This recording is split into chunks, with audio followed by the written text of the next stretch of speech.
হ্যাঁ, আরে শিকলাল ইমাম সাহেব, উনি যদি জানতে পারে আমি ওনার বাগান থেকে খেজুর চুরি করছি, তাহলে তো উনি আমাকে শিকল দিয়ে বেঁধে উড়োদ ফিরাবে।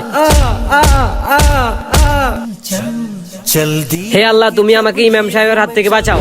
বল তোর হাতে কি আছে? তুই কি আমার বাগান থেকে খেজুর চুরি করছ? হে আল্লাহ, তুমি আমাকে বাঁচাও, এখন থেকে আমি আর কখনো চুরি করব না।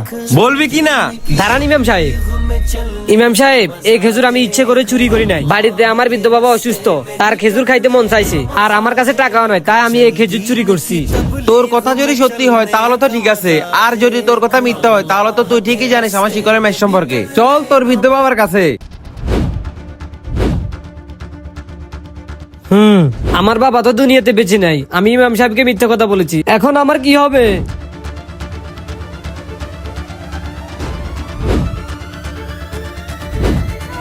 হ্যাঁ, তোমার অসহায়তা দেখে তোমাকে ছেড়ে দিলাম।